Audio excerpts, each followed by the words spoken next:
Welcome back, everybody. It's Brenda, and I'm so glad to have you back on the X podcast today. I have on Belinda Rosenblum. How are you doing today, Belinda? Oh, I'm fantastic. I'm so excited to be here with you, Brenda. Just to give everyone a bit of a background on Belinda, Belinda is a CPA. She's also the CEO of her business called Own Your Money.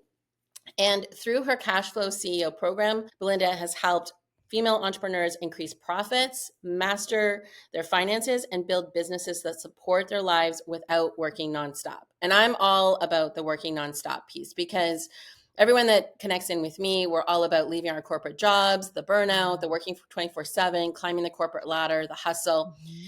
And then we go into our businesses and then we're kind of taking those habits, those behaviors that we learned in corporate and bringing them into Mhm. our businesses.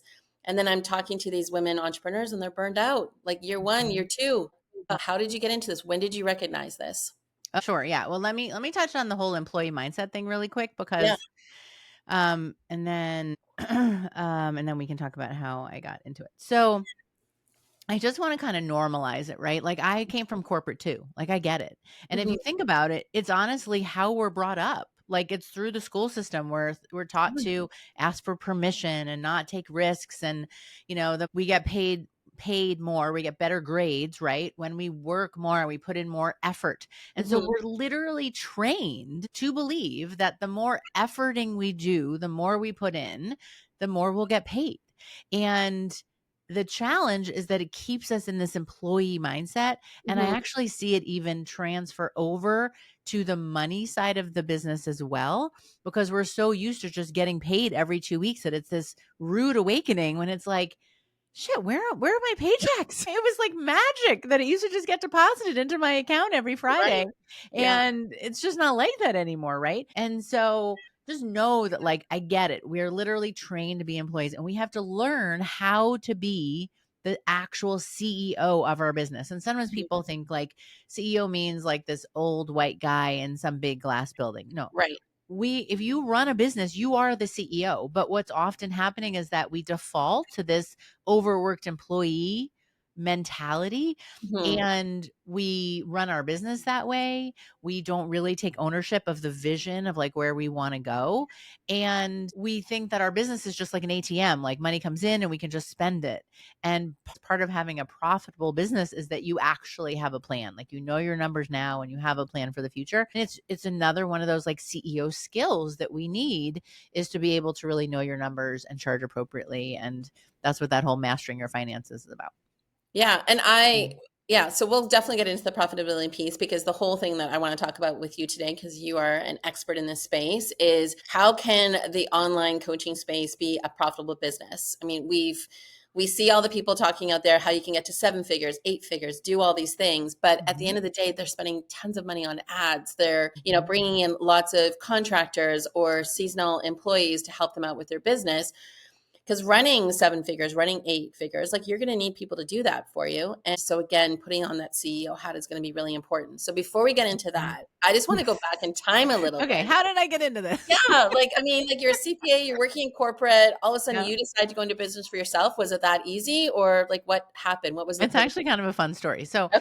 I did corporate accounting, like one of the big accounting firms for like 12 years. And Yeah. then I got a job after that for like 3.5 years. And I was a divisional controller, like a corporate controller of a division that made x-ray screening machines post 9/11. So we were one of the two companies. If you have a lot of corporate people that kind of geek out on this, right? Like we were one of the two companies that the TSA contracted with to Huge growth. create luggage, x-ray screening machines for the luggage, your checked luggage. So we literally felt like we were saving the world, right? For like the first 3 years. And then after that, it was like we staffed up all the airports. We did Mhm. like Israel and Japan and Portugal. And like the TSA said, anybody that wants to fly into the US has to have one of these two companies put the machines for their checked bags. So that was really interesting. And then I got to the point where I was checking my personality at the door. Like it wasn't just luggage that was getting checked, right? I was getting checked. Like I just was miserable. And Right. so I got a package and basically for the next year and a half lived an eat, pray, love story. And this was before it was a hit movie. This was Mhm. 2006. And I went to India for a month and backpacked by myself. And I was single at the time. And I went to Costa Rica and I volunteered there for a month for this underprivileged Spanish immersion teen program. And Amazing. then I ended up buying real estate there. And then I just did a ton of informational interviewing. I'm a total super connector. And so like I would just meet with everybody and be like, who else do you think I should meet with? And I would be introducing the different people I was meeting with to each other.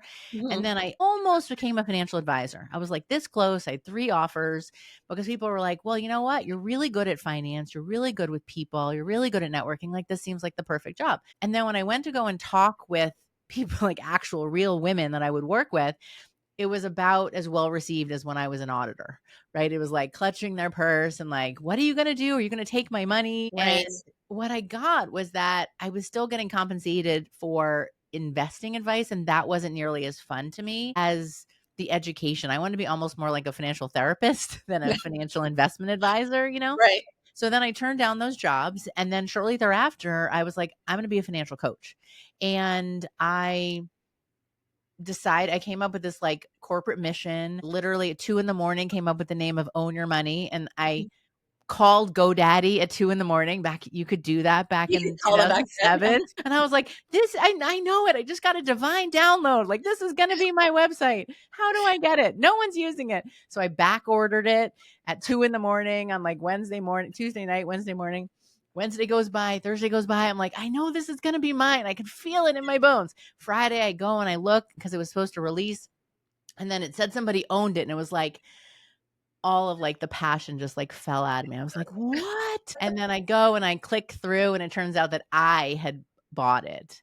Like they bought it with the money that I paid them for the back order. They just never notified me that I was Oh, now the okay. proud owner of Cool. ownyourmoney.com. Okay. So then, and at the time, so I started in like August 2007. At the time, I started in personal finance. So I actually did personal finance for the first 12 years. And if any of you are at the point where you're starting a job and you're leaving corporate, your family may be very skeptical. I know mine was. Mhm. Family, friends, they basically had like an intervention for me in the first Well, like 6 months. They're yeah, like, 'cause are you they may sure you want to leave a 6-figure controller job, like to go start from scratch? I was like, I know it sounds crazy, but I feel like this is what I'm meant to do. And yeah. then everything crashed in 2008, right? Oh, Like, so I yeah. started fall of 2007. Mhm. And then, October 2008 was that recession. And so I was literally on the 5 o'clock news the day of the federal bailout because nobody was talking about financial stress. Like back then, now we have a ton of financial experts. Back then it was like, and I think this your audience will understand because we're all in our 50s or more, right? Yeah, Is that exactly. it was like Susie Orman, David Bach, like Gene Chatsky and me, like, Boston needed an expert. So like I did it and I was in like Yahoo Finance and Saturday Evening Post and AmericanExpress.com. Like I did all of the press and all of the things to talk about how we can take Amazing. control of our money, right? Such great timing for your business. Right. Well, you'd think I had to trust that. So sometimes like if it feels like I think of us as like wizards as entrepreneurs and everyone else are like muggles. So it's like sometimes they just don't understand. And I was like, Right. no, really, this is going to work. And they're like, what is a financial coach? Like there was no coaching industry in 2007, No, especially not in the financial space. Right. no. And the So online I was, space was like not existent really for entrepreneurs, like yeah, big brands, even but entrepreneurship now is so much more well accepted than it was 16 plus, 17 years ago. exactly. So then I did personal finance for 12 years. So I'm kind of getting now to like how I've come to the current state of affairs. Mhm. And I got to the point after 12 years, I felt like I'd said everything I wanted to say. And I was kind of tired of seeing the entrepreneurs come to me with not enough money personally, because I was only in the personal side at that time. And I am absolutely a don't shrink your dreams, expand your bank account kind of person. And so Okay. I was like, why do you have a business this size and you're only able to take out this kind of profit? Like Mhm. something was wrong at the business level, but I wasn't helping them address it because I was in the personal finance space at the time. And so I made a move January of 2019. And I was like, the entrepreneur world needs me in the money space. And there were not a lot of there still aren't, honestly, a lot of business money coaches. There are a lot of personal finance coaches now, Right. right? That were not around, in 2007. But there are not a lot of people in this business money space. And I was like, the key thing here is that we're not just trying to have a business, we're trying to have a profitable business Mhm. because otherwise we could have a hobby. Some people call it, somebody the other day called it like a jobby. Like I feel like I have like a Exactly. Yeah. job, right? But it's Well, kind of a hobby with how I'm treating it.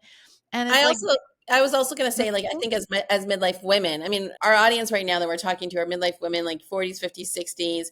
You're not in your 20s where you've got like this massive runway. You still have a long runway because we're living longer thanks to Mhm. healthcare. But we want to make sure that the jobs or the businesses that we're setting up right now are going to be profitable so that like we don't have to work forever. That's the other Right. thing. I don't want you working till you die. And I Like, think we'll that need to it's take those like, profits and invest it, right, into our yeah. retirement, into the things that we want to be doing when we don't want to be working anymore.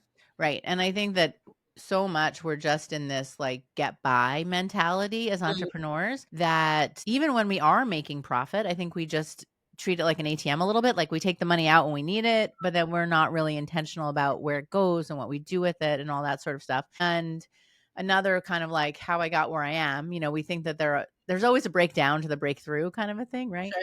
And so I think I have a lot of compassion for business owners who don't know how to create a profitable business, or like it doesn't feel intuitive. Maybe they just don't feel like they're good at numbers or they're creative or like they just don't really want to look.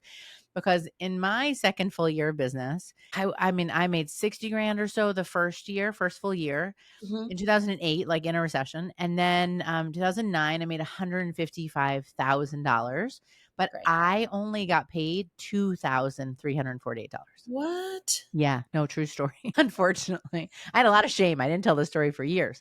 But then once I got in the business finance space, I was like, oh my gosh, people are usually in one of two camps. Either they're growing slower and they have a lot of profitability, but they feel kind of plateaued because they're like, okay, I can't really grow much more because I've run out of hours, right? Right. But they may have profits at that point. So if they have a 50 grand business, 75 grand business, it may have a pretty high profit margin, but they feel kind of stuck, right? Mhm. Because they don't know how to then double their revenue. That's really where I end up starting to come in is like, okay, help me understand how to make this formula work so that I have more revenue, but I also have more profitability. Because a lot of times when people grow, they lose that profitability, right? So we'll talk about that, I'm sure, Okay, too. cool. And so, what I had to do in that year is like, I just really got that. And by the way, kind of like a PS, not only was I barely making any money, I was working all the time. Like I Mhm. wasn't making time for anything else. I had traded my like 9 to 5 for 24/7, Right. right? With a very demanding boss like me, right? Me. Yeah, And I you. was missing the freedom that I thought I was starting the business for in the first place. Like I was missing the life, And I Which goes kept back to thinking, even people telling you not to go into entrepreneurship because you'll be working 24/7. You'll have clients yeah. calling you all the time. You'll be like, Yeah, and then putting we pressure do on. that. We lose all the boundaries, Yeah. right? And then I thought like maybe I just need to make more revenue, but I'm like the system's broken because 2 years ago I made 0 revenue from the business and I took home 0. Now I made 155 and I took home 2. Like can't Something, just yeah, like hope something's and amiss. pray, right? That I'm going to have profit left over. And I was like, I don't have the space to work harder, right? Should I be doing everything myself to save money? And then I realized I couldn't pay my mortgage with all of the thank yous. And that was so helpful. I definitely wasn't building the life or the family that I really wanted. And that's when I realized I had essentially created an unintentional nonprofit. Like that's what I was running at the time. I Right. talked about like an expensive hobby and something had to change. Like I had to get out of that overworked employee mentality and shift into what I now call a cash flow CEO, like a CEO identity, but also somebody who is committed to knowing your numbers, right? That was really important. And Mhm. I had to shift my focus from revenue, from like just the revenue line to actual profit, right? I had to build leverage into my business. I had to create systems that worked without me being in every detail, and put constraints on the time that my team was spending. And I remember the first time that I scheduled like an actual transfer, because one of the things I had to do too was like create a profit plan and Mhm. include in that paying myself. I think that that is really an important piece of this. And I was doing like a real transfer, not just taking the scraps of what was left over. And I was like staring at my computer, like almost afraid to hit confirm, because it wasn't just moving money. It was finally owning that if I wanted to get paid, I needed to help make that happen. I could get paid what I deserved. And I was the only person that could make that happen for myself. And it's like interesting too. I think that when you finally start to value yourself in your business, you start to value yourself everywhere Mm. Can you else say that too. can you say that again? When you Yeah. value. Yeah. Like what happens when you finally value yourself in your business is that you also start valuing yourself everywhere else in your life too.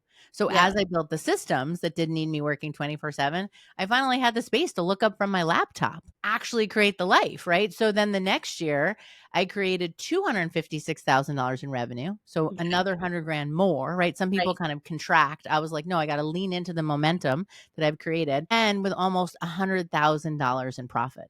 Wow. Right. And then the real win that year was that not only did I finally have a profitable business, but I met and got engaged to my husband. So Woo. now it was like, and now we've been married like 13 plus years. Right. Yeah, and I You know? think that's a core message when you talked about that, sort of like when you value yourself in your business, then you value other things in your life. You're setting those boundaries up. You're not working 24/7. Not that your business, like you said, should be a hobby, but it's more about how can you get those systems in place so your business is running for you. And then now you can go get a hobby. Now you can go on a date night. Now you can like take care of your health. And Now I think I could give myself permission, right, to like yeah, leave the house, that I didn't have to prove to the world that I could make money. Because honestly, in a lot of ways, revenue is just a vanity number, right? It's like, right. it's just to make us feel better, but what actually pays the bills is the profit of the business. And now, like, we support steady paychecks for me. Now my husband works in the business for over 7 years, right? And he's my business Amazing. partner, right? We have a team of 4 people, and now we have the systems so that I can be present with my family, because now actually 2 little miracle babies, Seth and Rebecca, so now they're 9 and 11. I had babies in my 40s, at 41 and 43. Like, I Wow. think we have so much life left to live, Yes. and I'm like, 50's the like old 30 or something. There's just so much more that's possible. And I really got that, mastering the money in your business isn't just about bigger numbers. It's about creating the freedom to be present for what matters most. Yes. And I think that when we That's important. realize, yeah, when we realize that it wasn't just about building a profitable business, it was also about building a life where I could be a successful CEO and a successful present mom. Because I knew in my heart that was what was so important to me. And that was an important ingredient why I left corporate. Because I saw all of the, role models in Mhm. big accounting firms, and they were not attending the basketball games and the baseball games. They were like out to dinner with clients and traveling all the time. And I was like, that's not the life that I want. Mhm. Right. And that was part of my incentive to wanting to start the business. But the problem was that I just created a really bad job for myself, Yeah, until I with no understood. benefits. Right, with no benefits, right? No stock Exactly. options, nothing, right? No, Yes, right. No time off, no no vacation time off. time. Yeah, it's like the And worst. It's like going back to the Industrial Revolution. Um, yeah. so, just like, I need a union boss to, like, manage me. Brenda and Um, I were not around for the Industrial Revolution. no, Let's just no, be just so really everyone clear knows. about that. No, but it feels like that. It's like we're going But we way did back in study it. Yeah, exactly. Um, so I think, I love that. people are going to listen to this and they are Mhm, going to say a number of things like, okay, that sounds like I can hear some people going, this is really inspiring. I got to like mhm, shift some things in my business. There's going to be some other people that are listening going, okay, that sounds really great, Belinda, mhm, Brenda. Thanks for mhm. sharing this, but it still feels really hard. And I don't Mhm, know, like I'm in it. I'm doing this right now. I'm working 24/7. I don't have profit. I'm not paying myself. I can barely pay my mortgage payments. Like we are still like piecing mhm, things together. mhm. Where do they start? Right. How do we make it It's a not great so hard? question. I think that there's a couple of elements to it. I think first, we have to acknowledge that for a little while, it does feel hard. And Mhm. I think it almost does a disservice by all of the people on social media that make it sound so easy. Yeah. Like, oh, Having pay just by get Friday. to, like in my first 6 months of business, I made $1 million. It's like, really? Like, Yeah. WTF? You know what I mean? Was there like 12 years before where you were growing your audience and all of a sudden you're like, oh, I want to make money? And I think that we feel a lot of shame because it's like, but I don't have that business and I didn't do that in 6 Mhm. months. And even my story, I didn't tell for a while. And I was like, well, this was my 3rd year in business. And the difference was really me paying attention to the numbers. It was like me Mhm. putting on my big girl panties and being like, I need to know my numbers. I can't just keep like avoiding them or just being like, oh, my bookkeeper has it handled, because they're just reporting. Right. Right, the bookkeeper wasn't telling me like, "Hey, you don't have enough profitability to pay your bills." I mean, I was house hacking. Like, I had become a self-made millionaire at 33 because I grew up with like a really, I don't want to say poor, but it was like my parents went through a divorce. They spent a Mhm. lot of money on the divorce.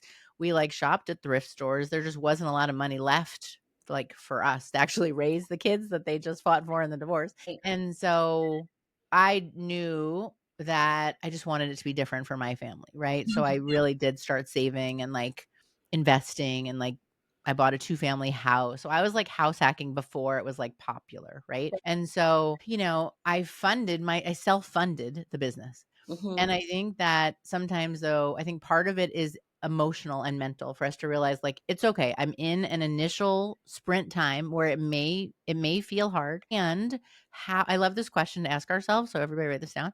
How Mm-hmm. can I make this even easier? Mm, Because I think that sometimes we then kind of default to the hard. Like we have to do some proving. Like we think, oh, if I just work harder, yeah. it'll be better. And I was in that too, right? I was like, I just need to work more hours, or I just need to make more money. And it was like, no, actually, I'm just going to keep repeating the previous patterns. I'm just going to keep spending more if I just keep making more.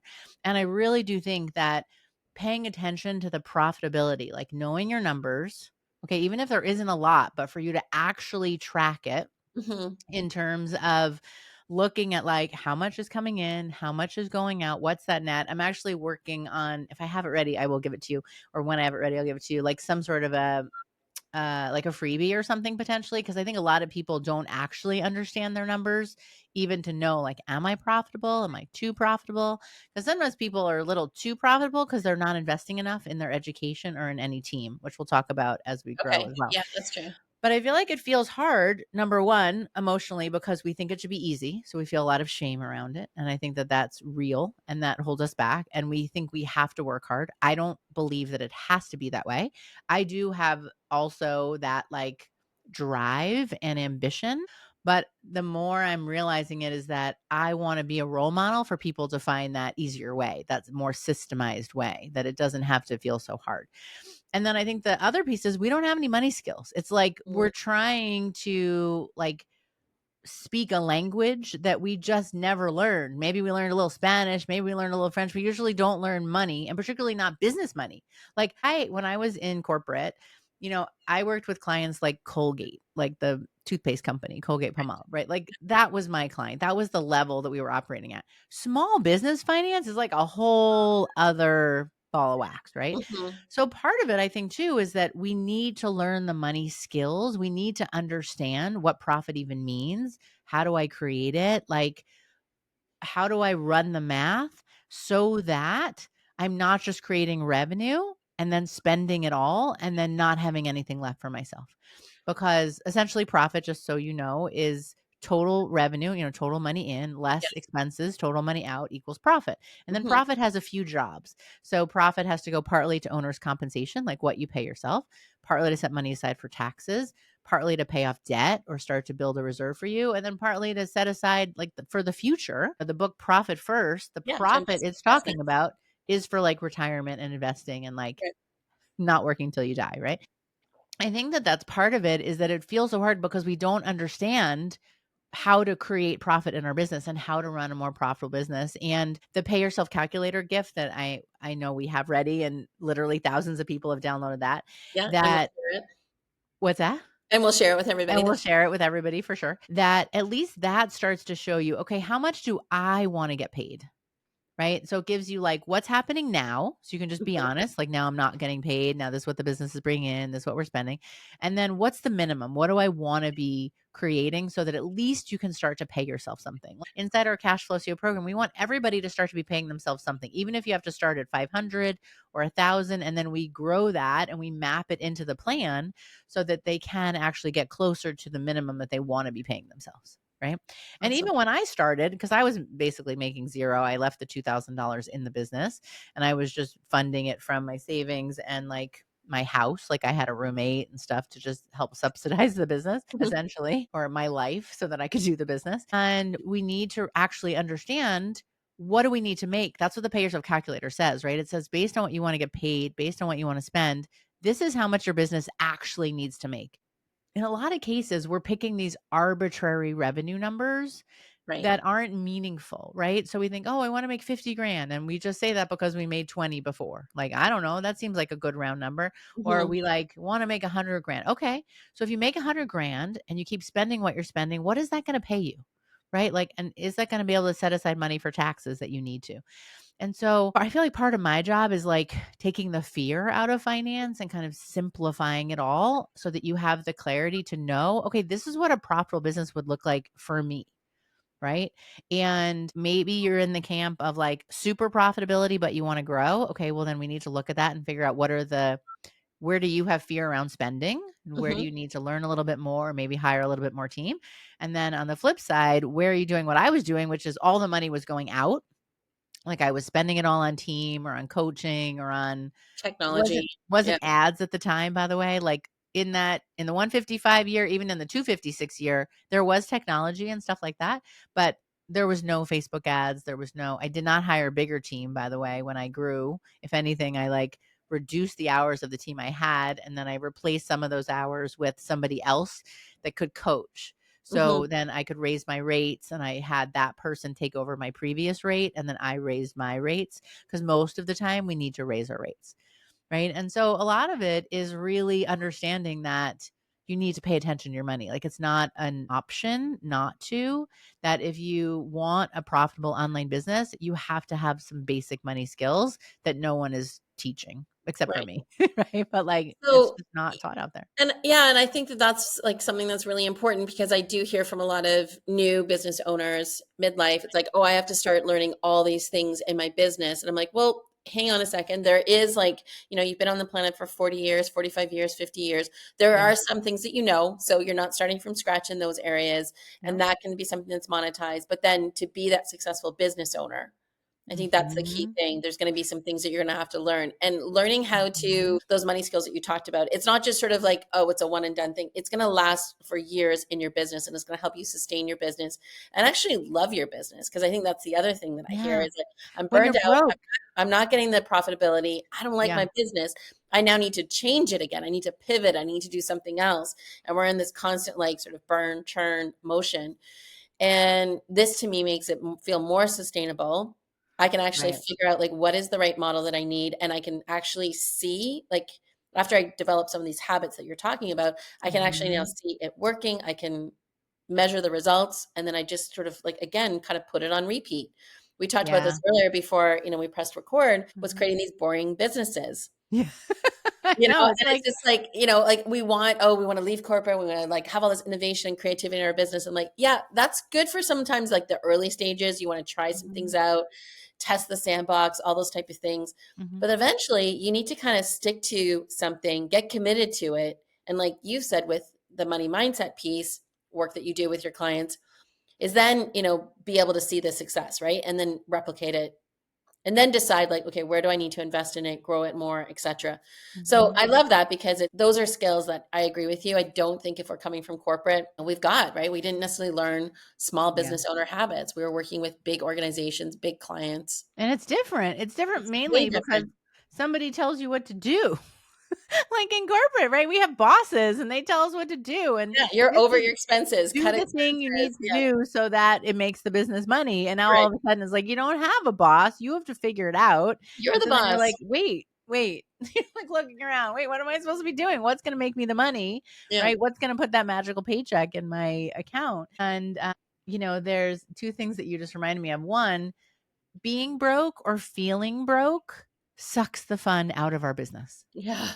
It just does. And it's like, if you're feeling that way, we get it, right? Because it is stressful not having the extra cash that you would want to have or being able to pay yourself what you'd want to pay yourself. And that's part of it, is that I think why I'm so committed to this is I don't see it for like just the accumulation of money. I really see it as providing the choices and the options and the ease and the peace and the nervous system calm that Mhm. comes from knowing that you have enough money to pay your bills and then some.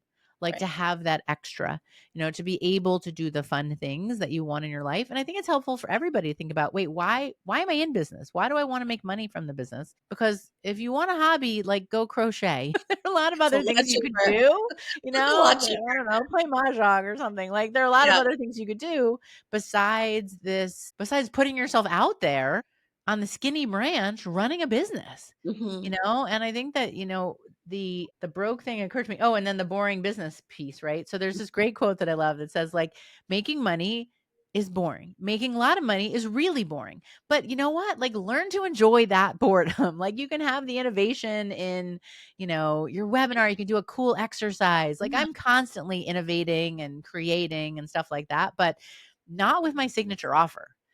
Like if you want to talk about some of those things that people need to do to get to that 10K, we can Mhm. kind of go there next maybe, but Yeah, where do you well, want to I go mean, from I there? think like just to kind of reinforce like why I talk about this inside our Aligned AF community Love it. is it's about the business, but it's also about your relationships, it's about your health, about your wealth, your Mhm, community mhm, impact. And I think again at midlife, we've got more responsibilities, we've got more people in our network that count on us, rely on us. And so mhm. again, are we creating this business to create this 24/7, hairdo, or is it More like like this? stress ball, but yeah, okay. Well, yeah, like I just have this vision of the cat like unraveling a ball of yarn, and then you have to now Yeah. clean it up and kind of put it back together. Is Okay. that what you want? Or do you also want to go on a date night with your partner this week? Do you want Yeah.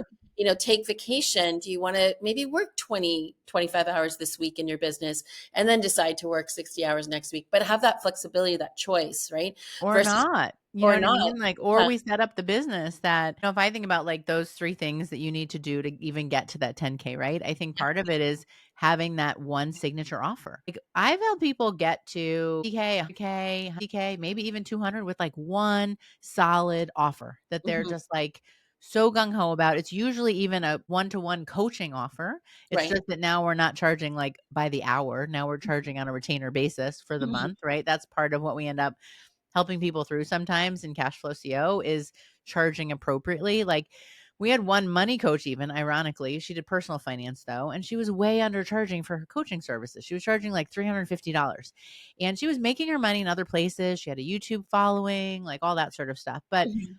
she didn't have her signature offer really dialed in. So we dialed in the transformation of the program. We had her create a framework. We had her formalize the onboarding and like the system that they were going to be following. Right. And she tripled the price to 97. And then I gave Great. her a sales call script. So I include it now inside like cash flow. So like everybody gets the successful sales call training because it's so good.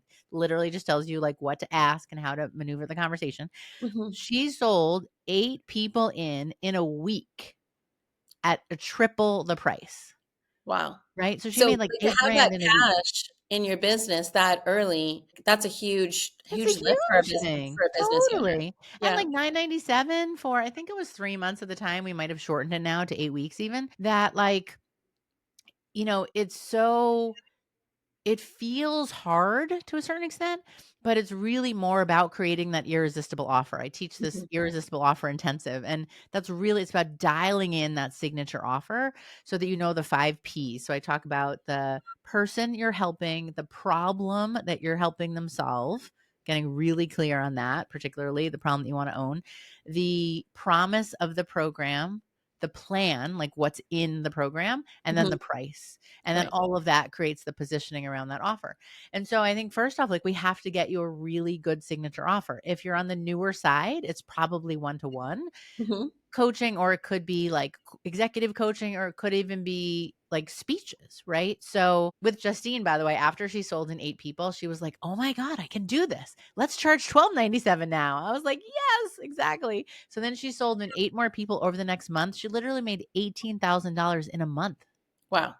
Like that's, That's like that's life-changing that's money, right? life-changing money for Yeah. people, especially, and, I think what I love about it is that it kind of showed her like, right, I can do this. Like I can make this a thing, not just my other YouTube and whatever. Like I can, and she wanted to help people in that more direct basis versus like just now she has 100,000 followers. This was like a year ago. Mhm. And, she actually, I don't know if it's 100,000 followers, 100,000 views. I don't know. She got some big plaque from YouTube recently, but it was very impressive.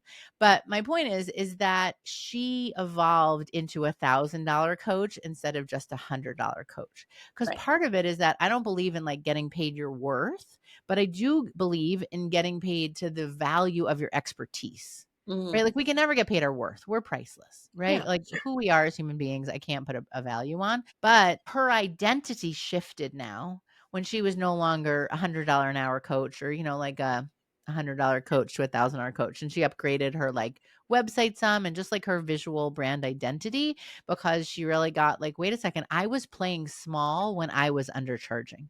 And I think that sometimes a lot of us are, but we need to be able to have a solid offer and program and understand the value and be able to articulate it, right? So I think partly is one, having that signature offer, being Yeah. clear on the transformation and those 5 P's that I mentioned. Two is really knowing your numbers and setting up a money system. Like, Okay. you need to be able to be a good steward of your money, or it's amazing to me how much we subconsciously or unconsciously push away the money, because it's like, oh, it's okay. I'm going to either like charge less so I make less, because Mhm. if I make more and then I'm not a good steward of the more money, then I'm going to feel worse. Mm. Right? So Like we if I just blow it push it all. away. It's like, Yeah. "Oh, that's okay. I'm just gonna keep charging, undercharging, and then I won't have a lot of profit, then I won't need to worry about what to do with it," right? So, like, setting up that money system so you can, like, I have a masterclass coming up actually called Build for Profit at the end of Mhm. January. Part of that conversation is, no, we need to build it now at the 50K, 100K, 150K level, so you can ever get to the 250K level and have profit to show for it at that level, because it's so easy to do what I did, which was be at 100K and make nothing, Make right? 2,000. I mean, Yeah. I talked to a woman a couple weeks ago. She has $1 million business and not paying herself and not sure she's going to make profit this year. Like, I know we hear stories about it, but like, it's It's true. real. Like, It's it's true. true. It happens. And the third piece is really deciding what you want to pay yourself and committing to, wait, I'm not just here to do a business as an expensive hobby. I want Or a this. nonprofit, as you said earlier. Yeah, profit matters. I really believe too, like, profit isn't just a number, right? It's not just like money for the sake of accumulating money. It's really about getting that, like, that's the core of the freedom that we get to create, Mhm. the like how we want to make an impact in the world. Like, I believe, the more money we make, the more impact we're having, because it shows like people are paying Well, us, right? it's That's actually proven too when women get yeah. access to more money in their bank We accounts, do great things with money. they Yeah. develop their communities, they create generational wealth for their families. Like, it's like they send their kids to different schools. Like, it makes Yeah. an impact. There's that direct correlation between women getting access to money. So I'm Yes. all about that for sure. Yeah. And I think for me too, what's really important is that you can be fully present with your kids, with your family, with your life, and still be able to run a successful business. But it's really hard to do that if the business is in getting by mode instead of getting ahead mode. Like, if it's in the like paycheck to paycheck equivalent, like you need the money in from the client to be able to pay your bills out. Like, I really want to see more profitability from our businesses so that we have more of the ease and less of the stress in running the business. I have been And there. I yeah. know that stress, but it's not a fun way to run the business. Well, and also we need that as midlife women because we're going through perimenopause. We're dealing with Mhm. like brain fog and all these other fun things we've got going on. Oh my God, it's We crazy. also I have know headaches like out of nowhere. I know, Yeah. it's just like, "What?" But we also know too is that if we don't manage our stress now at midlife, we don't manage our health at midlife, it will impact us Mhm. in the long run as far as we have the potential opportunity to live into our 80s, 90s, into like be centurions, but we need to work on our health now. Yeah, Now, it is. centurions. It's like every choice we're making now has such Yeah, an impact on how we're gonna be able to live in 20, 30 years, right? right. And I think that it's all part of, like, we don't want running the business to age you more, you know what I mean? Yes, If that's anything, we yeah. want it to be you living your passion and your excitement and feeling Mhm. like you're getting younger as you age, because you're doing more of what you love, versus maybe you were a little like I was and feeling like you're checking your personality at the door. Yeah, no, all really good lessons there. So I know that people are going to get the pay yourself calculator. We're going to have Yep. that link in the show notes. So that's one Yep. way to like already start on this process. You mentioned you've got a master class coming up in January. So we're recording this Mhm. in December. Yep. Christmas trees in the background. And then this is going to come out in early January. So there's still time to be able to capture this master class that you're going to be delivering. Yep, absolutely. And Mhm, then you've also got your cash flow CEO program that people can mhm. come into, I think, anytime. Is it evergreen or are there like start dates, end dates? How does that work? Yeah, that's a good question. So cash flow CO is really our like 100 days to the mastering your finances piece, right? Okay. To actually be able to create that profitable business and to be able to pay yourself, right? Where Mhm. you feel like, okay, I get it. Like, I get how to actually make money in my business and have a life, because now I see how to make it math, right? How to create the plan, how to be the CEO. I cover the 3-step money plan, the money story, which is how do you actually up level your money story? Because most of us are still living from fears or beliefs that we locked in when we were a child. And Yeah, now we keep exactly. For living this out experiences. Yeah. 30, 40 years later, right? I call them Yeah. the pivotal money moments where we Right. lock those in. So I don't just say like, believe something different. Like, here's a new affirmation. I'm like, no, Mhm. actually, we have to source it and figure out like where did that belief come from and then change it, heal the trauma to some extent at the source. And then we create a different identity moving forward. And then the second one is money system. So really set up that money system for you. And then the third one is money strategy and really having you feel like, okay, I'm not just winging it. I'm not just guessing. I'm not just using like my bank balance as my strategy moving forward if I can afford something, but to actually feel like you have a plan for profit as well. And so that's what we teach inside Cash Flow CEO. And I've actually just recently this year, I guess last year, but in the last 6 months, re-recorded the entire thing. So it's Oh, so like yeah. Okay. user friendly now. Everything is like a 5 to 15 minute video. It's like very doable, gamified, and it's a lot of fun. And people really get great results. Like Evelyn, literally, she took one tip that I gave her on the first call. She made almost $10,000 from one idea that she could go and implement. Like Wow. there's That's so awesome. much possibility, but when we're inside the box, it's hard to read the instructions on the outside. And I feel like that's part of my job is to like teach you those money skills that you just never learned. And you're like, I really wish I understood it. It feels like everybody else understands this. They don't, just for the record. And you Yeah, get and to be in the minority because it's like only 13% of women owned businesses make more than $100,000. Like right. Brenda, you and I need to fix that, Yeah. right? And that's part of our mission, right? Is to be able to show female business owners how they can do this and how they can really use money as a tool to make it happen. So Cashflow CEO, we open publicly only 3 times a year, and it's going to be Oh, okay. opening up at the end of January. Okay. And then sometimes we'll like take people off the wait list or like do other things in between. But Mhm. right now that's our plan. So we're going to be opening up. So I would say grab the calculator and then keep an eye out for that upcoming masterclass. And if you're interested, I'll even give you that link to set up a quick like 15-minute profit game plan call with me. And then maybe I can help you figure out if cash flow CEO is right, what you need to do to get on that profit track for yourself. And just know, like, it's okay if you never learned it. I get it. I was an accounting major and I still struggled Right. creating profitability in my own business. So Yeah, I I think that absolutely sends a bit of get it. relief to people is like, yeah, Mhm. this isn't something that you just because you've been in school or worked in corporate and now you're starting your business that you should just innately have. So if you're not running a profitable business right now, don't shame yourself. Right. Get the pay We can make it calculator. easier for you. Yeah. Yeah, Let get me the give pay you the calculator. playbook. Let's start on it, right? And at least it's something Mhm. that right there is like, a self-led tool that you can actually start seeing. And then you go to your masterclass, check Mhm. out Cashflow CEO if this is something else that you need, and just start learning the skills. And then once you have them, I think what you said is like now you've developed the habits that you can continually, like it'll grow with your business, Yeah. which I think is really foundational. So that's awesome. Belinda, I've got, and then like, where can people find you? Because I know you're on Instagram, you do fabulous reels. You're so much fun to watch. And Oh, thank again, you. but you also give like really tangible tips. So where can they find you on Instagram or wherever else you like to hang out on social media? Yeah, Instagram is my place. Okay. So I'm at Own Your Money. Screenshot this, tag the two of us. I'll reshare it. Let's get some visibility to your profile too. But yes, I'm there. I'm in stories too, and I do some fun stuff over there. So definitely give a follow and DM me. Like, let me know that you heard us here and what you're most excited about. In 2025 to grow your business and any support that I can give, I'm here for. So I would say follow the links that we'll put into the show notes. Start with Mhm. the calculator and start with connecting with me on Instagram as well. And that's Beautiful. really my primary place is email and there. So Awesome. And yeah, I've got one last question for you that I love to no ask worries. all my guests Yeah. is if I could give you a billboard and you could put anything on it and it could be anywhere in the world, what would it say and where would you put it? Mm, um, And this wasn't rehearsed, everybody. yeah, no, clearly it wasn't. Yeah. So I think I would say own your money, own your life, something Mm, like that. beautiful. Because I think that one of our core values is own it. Like I think this idea of not blaming or complaining in our life, but actually taking responsibility. There's that Mhm. old quote from Spider-Man. It's like, with great power comes great responsibility. And it's also like, with great responsibility comes great power.